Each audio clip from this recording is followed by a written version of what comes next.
I'm Phil Heimlich, and this is called The Radical Middle. I've got a friend who listens to this podcast, and she asked me to do a podcast on the Christian right, which I'm doing right now.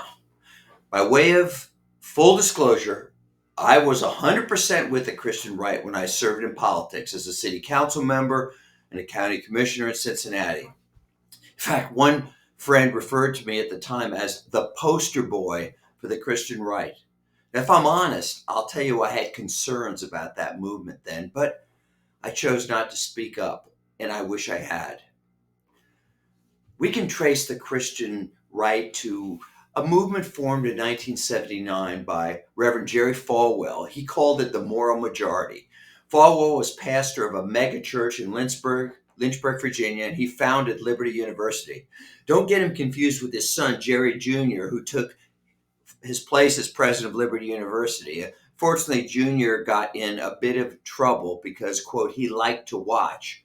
And if you don't know what I'm referring to, that's for the best. I remember seeing a bumper sticker way back that said, the moral majority is neither, which has some truth to it. In either case, the moral majority morphed into a bunch of family value organizations that developed so much power in national and local politics that if you were a Republican and you didn't have the support of the Christian right, you weren't going to be elected. Now, the people on the Christian right sometimes are described as Christian nationalists, which basically means they want to promote biblical values in government, or as they put it, to make this a Christian country. There are two problems here. One is the Constitution forbids it because the First Amendment says that Congress shall make no law establishing a religion. But I believe it also runs counter to the Bible because the essence of the New Testament is that we have a choice to accept Jesus or not. And if we make Christianity the official religion of the United States, we're taking away that choice. Another problem I have with the Christian right is their Bibles actually are missing a lot of pages. The verses that describe homosexuality as an abomination, they're there.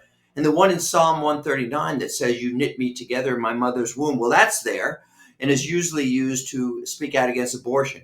But here's the thing. The pages in the Bible about helping the poor and needy and healing the sick, they're missing. So, for example, recently when the Trump administration cut funding to USAID, which provides emergency food and vaccines to 20 million people around the world, the Christian right was silent. I'll tell you some other pages that are missing from their Bibles. Leviticus chapter 19, which says, quote, any immigrant who lives with you must be treated as if he were one of your citizens. You must love them as yourself because you were immigrants in the land of Egypt.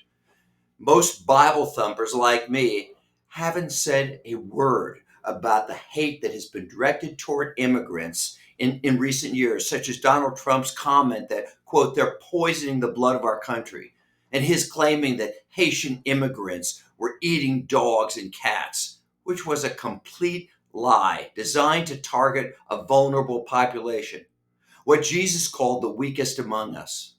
See, I think it's time that the strongest among us, which I think describes most people on the Christian right, I think they need to start reading those pages that they tore out of their Bibles. I'm Phil Heimlich, and this is The Radical Middle.